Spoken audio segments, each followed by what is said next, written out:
Hello दोस्तों, मैं Prabhakar sir आपका प्रभाकर क्लासेस में आपको स्वागत करता हूं। आप सब जितने भी लोग हैं हमारे चैनल को फॉलो एवं लाइक सब्सक्राइब कीजिए और इसको शेयर कीजिए।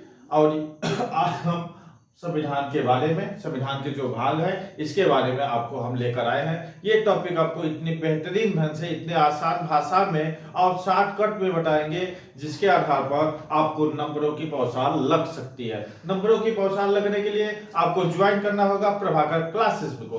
प्रभाकर क्लासेस आपको लाइव क्लासेस भी आपको यहाँ मिलेगी और लाइव क्लासेस को ज्वाइन करने के लिए आपको एक टाइमिंग कल से निर्धारित हो जाएगी। शाम को 6 से और 7 ये 1 घंटे आपका लाइव क्लास चलेगा। और आपका संविधान के बारे में, ये जो भाग के बारे में है, वैसे भी आपका फ्री ऑफ कॉस्ट ये आपका यहाँ चल रहा है। यूट्यूब पर आप हमारा वीडियो देख सकते हैं। इसको अगर आप सब्सक्राइब और शेयर जरूर कीजिए। संविधान के भाग के बारे में देखें तो सबसे पहले प्रस्तावना बनी है। तो प्रस्तावना के आधार पर देखते हैं तो संविधान किसने बनाया है, इसके आधार पर अगर हम देखते हैं तो संविधान भिन्न भिन्न समितियों से नियुक्त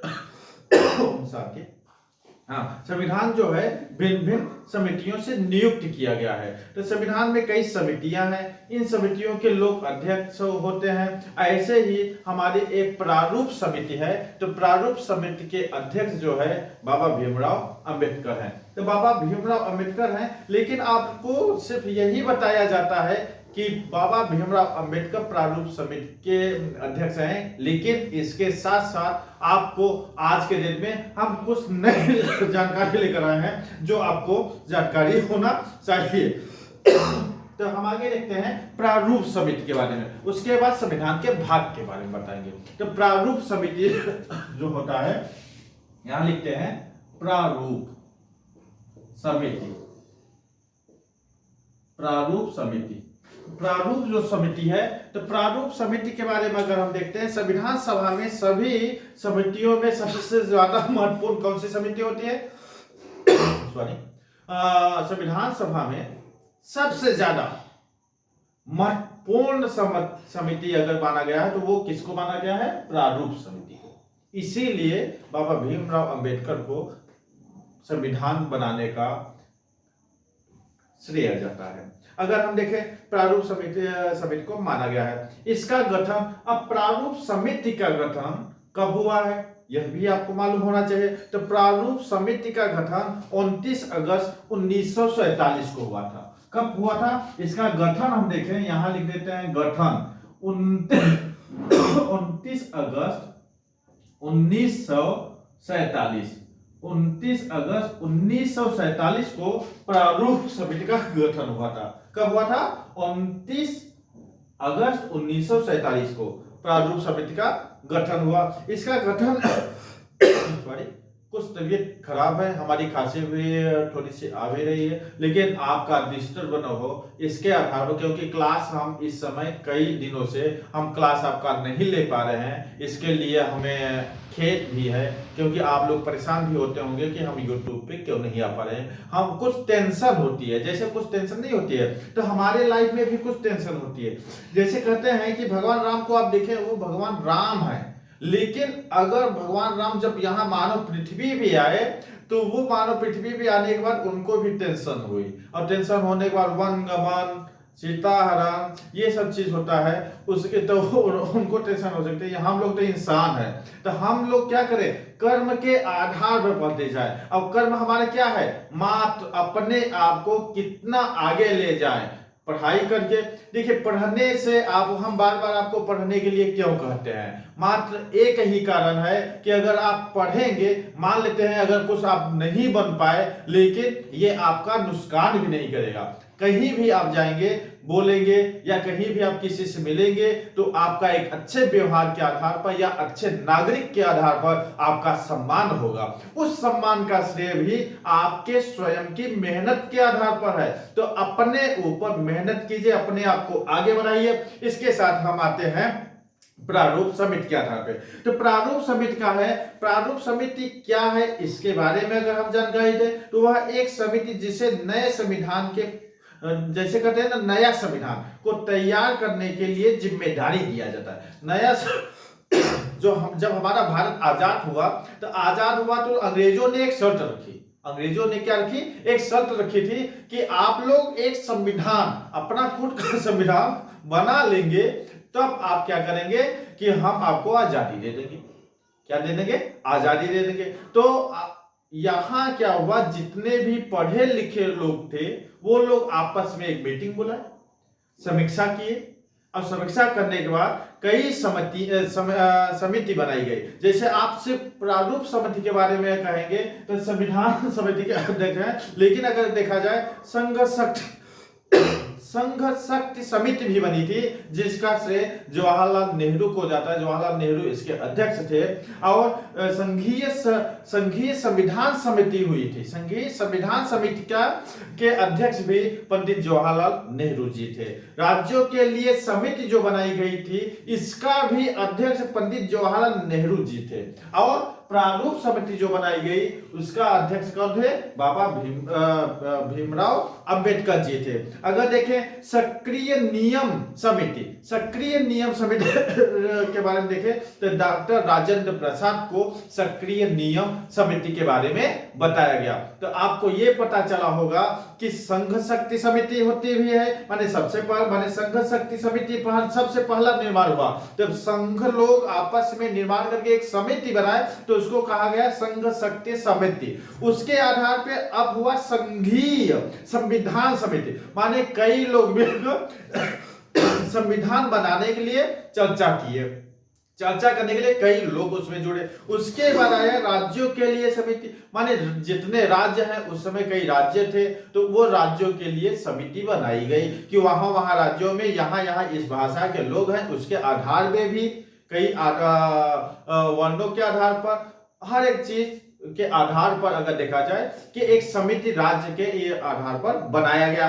प्रारूप समिति के आधार पर आपको पता ही चल गया। तो आपको ये पता चल, राज्यों के समिति के कौन थे? जवाहरलाल नेहरू। संघीय संविधान समिति के कौन थे? जवाहरलाल नेहरू। और संघ शक्ति समिति के थे पंडित जवाहरलाल नेहरू जी। प्रारूप समिति के कौन है? कभी न भूलिएगा, बाबा भीमराव अंबेडकर जी। आगे देखते हैं सक्रिय समिति के कौन है अध्यक्ष? अगर सक्रिय नियम माने कहते हैं ना कि नियम का पालन हो, सक्रिय तरीके से हो, तो इनका पहले जो हमारे राष्ट्रपिता जी हैं, तो उनके आधार पर है कौन है? डॉक्टर राजेंद्र प्रसाद। अगर देखें संचालन समिति, माने संघ बन गया, इसके आधार पर अगर देखा जाए तो संचालन किया गया। क्या किया गया? संचालन। यहां हम लिख सकते हैं, वैसे हम क्योंकि इसलिए हम अभी बोल के पढ़ा रहे हैं क्योंकि आपके प्रारूप समिति और संविधान के भाग को पढ़ाना है, तो इसके आधार पर हम अभी आप लोग को सिर्फ बता रहे हैं, ठीक। इसलिए इसको आप लोग जानिए, और न हो तो वीडियो को पुश कीजिए और इसको आप लोग नोटबुक में लिख लीजिए। आगे देखते हैं राष्ट्रध्वज संबंधी तदर्थ नियम के बारे में। अगर राष्ट्रध्वज जो हमारा आज तिरंगा है, इसके संबंधी जो नियम है और एक समिति बनाई गई, तो इसका अध्यक्ष भी डॉक्टर राजेंद्र प्रसाद को बनाया गया। किसको बनाया गया? डॉक्टर राजेंद्र प्रसाद जी को बनाया गया। वित्त एवं स्टाफ समिति के भी अध्यक्ष डॉक्टर राजेंद्र प्रसाद जी को बनाया गया। अगर देखें प्रांतीय संविधान समिति, क्योंकि प्रांतीय संविधान समिति के अध्यक्ष कौन है? आप लोग ये देखेंगे कि प्रांतीय संविधान समिति, प्रांत का मतलब होता है राज्य, तो राज्य के संविधान समिति के अध्यक्ष कौन बनाए गए? तो उनको आप लोग जानते हो, लौह पुरुष के नाम से जाना जाता है, सरदार वल्लभ भाई पटेल को बनाया गया। क्योंकि ये कई प्रांतों को मिलाकर राज्यों में ले आने में ये सक्षम थे, इतना दिमाग का थे ये। अगर आज हमारे प्रधानमंत्री होते तो आज हमारा भारत लग रहा है कि जो पाकिस्तान, बांग्लादेश, भूटान, म्यांमार, ये सब जो अलग हुए हैं, ये अलग नहीं होते, सब एक में ही हो गए होते, तो हमारा भारत बहुत बड़ा हो गया होता। आगे देखते हैं, तो प्रांतीय संविधान समिति के कौन है? तो आपको पता चला प्रांतीय संविधान समिति के अध्यक्ष कौन है?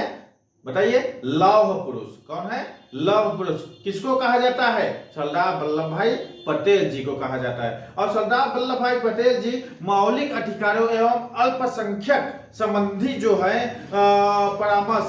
परामर्श समिति के भी माने ये मौलिक अधिकार के तथा अल्पसंख्यक परामर्श समिति के भी अध्यक्ष बनाए गए। हाँ, तो ये दो ऐसे समिति के अध्यक्ष हुए जो अल्पसंख्यक और मौलिक अधिकार एवं अल्पसंख्यक परामर्श के भी समिति के अध्यक्ष हुए और प्रांतीय संविधान समिति के भी अध्यक्ष बनाए गए। कौन बनाए गए? सरदार वल्लभ भाई पटेल। अब जेपी कृपलानी का नाम आप लोग सुने होंगे। जेपी कृपलानी जो है वो भौतिक अधिकार एवं समिति के अध्यक्ष बनाए गए। भौतिक अधिकार आपके मौलिक अधिकार के समिति बनाए गए, क्योंकि आपको पृथ्वी के बारे में जो मनुष्य के बारे में हमारा अधिकार के बारे में बताया गया उसके समिति जेपी कृपलानी जी है। आगे देखते हैं doctor K M Munshi ji है। तो डॉक्टर के एम मुंशी अगर देखें संविधान सभा के कार्यों के समिति के अध्यक्ष बनाए गए हैं। कार्य संचालक समिति के आधार पर अगर देखा जाए तो doctor K M Munshi ji कार्य संचालक समिति के भी अध्यक्ष बनाए गए। आगे देखते हैं कि श्री पट्टामी सीतारमण जी एक है, तो वो किसके अध्यक्ष बनाए गए? सदन समिति के अध्यक्ष बनाए गए। किसके अध्यक्ष बनाए गए? सदन समिति के अध्यक्ष बनाए गए। अब देखिए आप जैसे हैं अभी अभी हमने ये सब जो बताए, क्या आपको याद हुआ? हाँ, यही चीज है। आप क्या करते हैं? सिर्फ मोड़ी हिला दिए नहीं।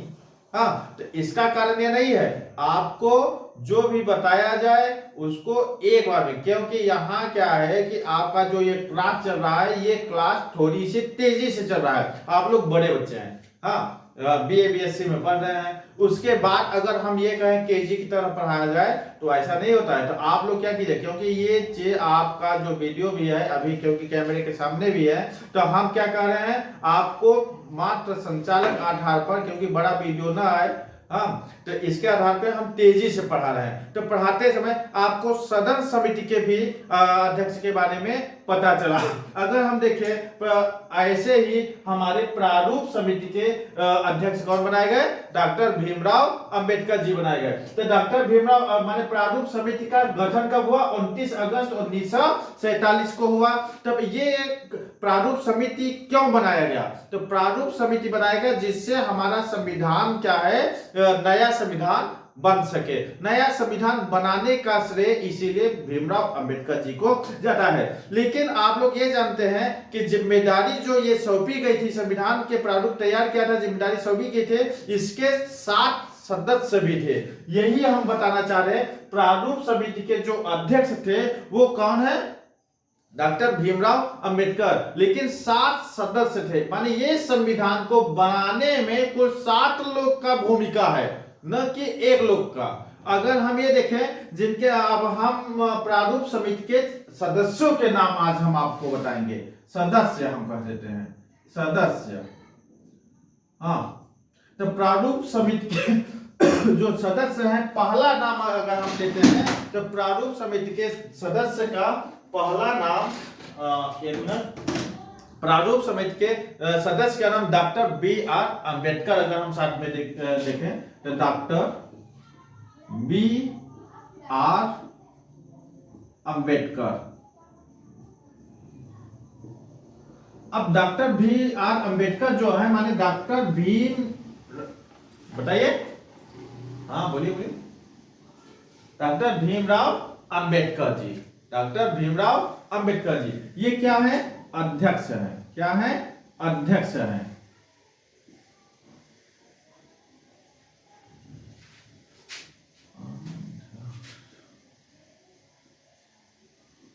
ये अध्यक्ष हैं। तो डॉक्टर बी आर अंबेडकर क्या है? अध्यक्ष हैं। ये अगर देखा जाए डॉक्टर भीमराव अंबेडकर के बारे में, भीमराव अंबेडकर अगर इनका पूरा नाम देखा जाए, उसके बाद ये प्रारूप समिति के अध्यक्ष बनाए गए। क्या बनाए गए?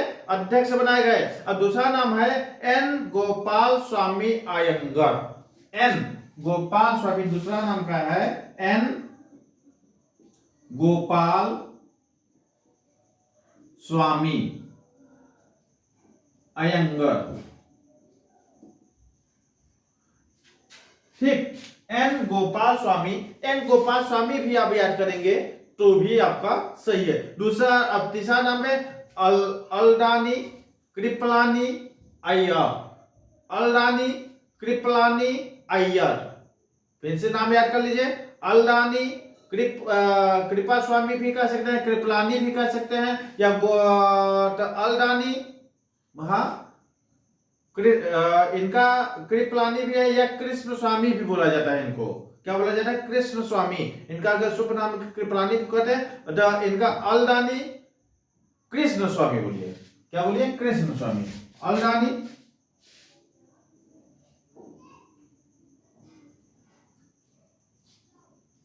कृष्ण स्वामी, अल्दानी कृष्ण स्वामी अय्यर। ठीक, अल्दानी कृष्ण स्वामी अय्यर, ये आपके तीसरे सदस्य हैं। गोपाल स्वामी अय्यर, अल्दानी कृष्ण स्वामी अय्यर, ये जो है सदस्य है। आप कहे आप साथ doctor K M Munshi, doctor K M Munshi चौथे नंबर में है। Doctor K M Munshi, doctor K M Munshi, doctor K M Munshi ji ये इनके प्रारूप समिति के सदस्य हैं। आगे देखते हैं सैयद मोहम्मद सादुल्लाह, सैयद मोहम्मद सादुल्लाह ये इसके 5वें सदस्य हैं। हाँ सैयद मोहम्मद सादुल्लाह, सैयद मोहम्मद सादुल्लाह, मो लिख के यहाँ क्या है तो मोहम्मद कर दिएगा। सैयद मोहम्मद सादुल्लाह, सैयद मोहम्मद सादुल्लाह। तो डॉक्टर भीमराव अम्बेडकर अध्यक्ष है। एन गोपाल स्वामी अयंगर ये आपके दूसरे सदस्य हैं। अल्दानी Krishna Swami Ayyar, doctor K M Munshi, Syed Mohammad Sadullah. अब आगे का जो नाम बता रहे हैं इसके बारे में देखते हैं। जो सथे हैं एन माधवराव, एन माधवराव छठे नंबर पे जब प्रारूप समिति बनाएगा था एन माधवराव जी थे, लेकिन ये बीमारी इन्होंने साथियों इन्होंने इनसे पहले जो अभी अभी नाम दिए हैं, क्या नाम दिए हैं? एन माधवराव। एन माधवराव प्रारूप समिति के पहले सदस्य नहीं थे। इससे पहले सदस्य बी एल मिश्रा जी थे। बी एल मिश्र जो थे वो सदस्य के कुछ कारणों से त्याग पत्र दे दिए थे। क्या दे दिए थे? त्याग पत्र। कि वो ये कहे कि बी एल मिश्रा जी ये बोले कि हम, या कभी कभी परिवार में कुछ कारण हो सकता है कि कोई कारण रहा होगा, यह अपने पद से त्याग पत्र दे दिए। इनके आधार पर, किसके आधार पर? बी एल मिश्र के जगह पर कौन आए? एन माधवराव आए। तो ये चीज आपको याद करना हो। तो यहां बी एन मिश्र लिख रहे हैं और बी एन मिश्र के जगह पर कौन आए? एन माधवराव। यहां देखिए एन माधवराव। ठीक, इससे क्या, ये ब्लैक क्यों किए? इससे आपको पता चला कि इनके स्थान पर ये आए। पहले ये थे बी एन मिश्र, उसके आधार पर एन माधवराव आए। तो ये चीज आपको याद करना होगा। बी एल मिश्र जो है, बी एल मिश्र जो है ये कुछ कारणों से हाँ क्या किए कि त्याग पत्र दे दिए। क्या दिए? त्याग पत्र दिए। तो जैसे ही ये त्याग पत्र दे उसके बाद एन माधवराव इनकी जगह लिए। अब 7वें नंबर पे टीटी कृष्ण साथियों टीटी कृष्णा माधवधारी, टीटी कृष्णा माधारी, ये जो थे ये भी किसी दूसरे जगह पे आए थे। इनसे पहले एक क्या कहते हैं उनका नाम, डीपी करके, डीपी खेल, हाँ डीपी खेतान डीपी खेतान का निधन हो गया। कब हुआ? 1948 को हुआ। माने ये कार्य कर रहे थे डीपी खेतान। पांचवा छठा डीपी खेतान, 1 2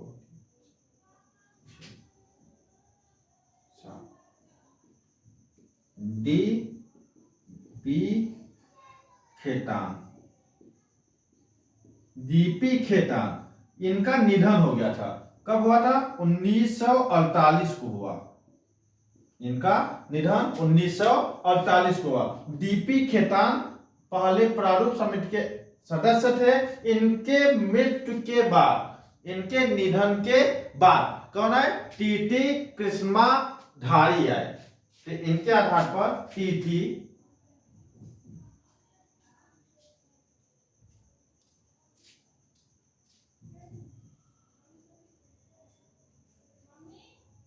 ठीक, तो ये आ गया डीपी खेतान के।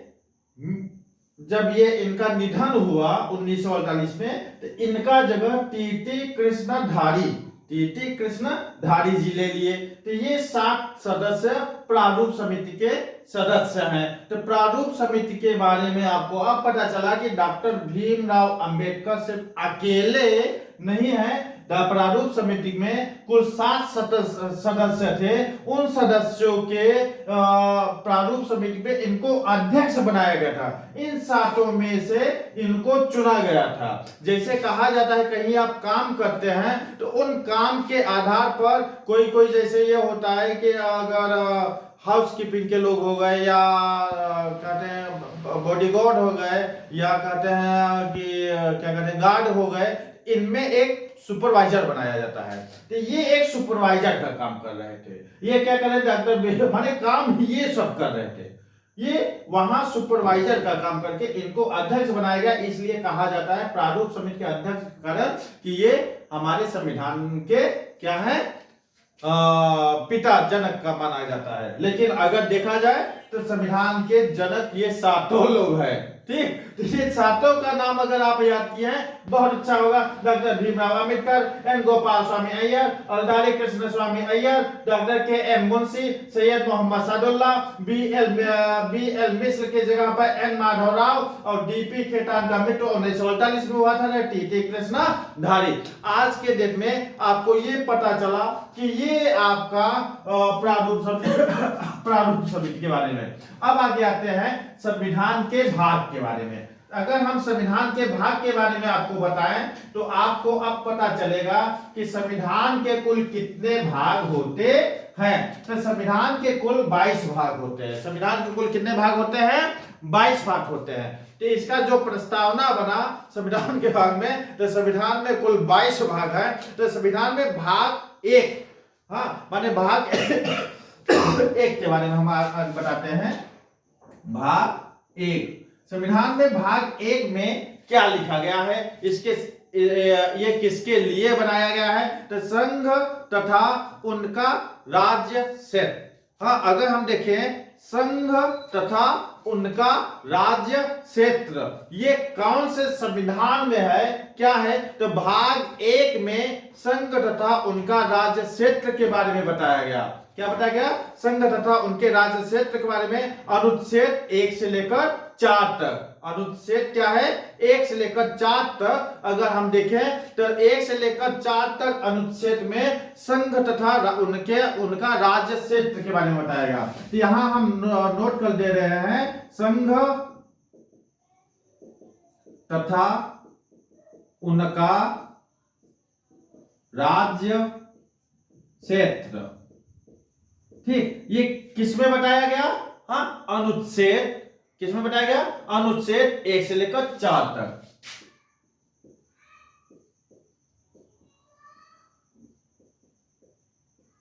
एक से लेकर 4 तक ये आपका भाग 1 में संघ तथा उनका राज्य क्षेत्र के बारे में अनुच्छेद 1 से लेकर 4 तक अनुच्छेद कहते हैं ना, 1 से लेकर 4 तक अनुच्छेद में क्या जानकारी मिलती है? तो 1 से लेकर 4 तक के अनुच्छेद में संघ तथा उनका राज्य क्षेत्र का जानकारी प्राप्त होती है। यह आपको याद करना होगा। क्या अनुच्छेद 1 से लेकर 4 तक में संघ तथा उनका राज्य क्षेत्र के बारे में जानकारी मिलती है। तो हम थोड़ा सा इस साइड से आते हैं, 5 से लेकर 11 तक। 5, हाँ, अनुच्छेद यहाँ पामा दे दे, यहाँ 5 से 11 तक। अगर हम ये देखें अनुच्छेद 5 से लेकर 11 तक के बारे में नागरिकता के बारे में बताया गया है। तो किसके बारे में बताया गया है? नागरिकता। नागरिकता के बारे में बताया गया है। कौन से भाग में? तो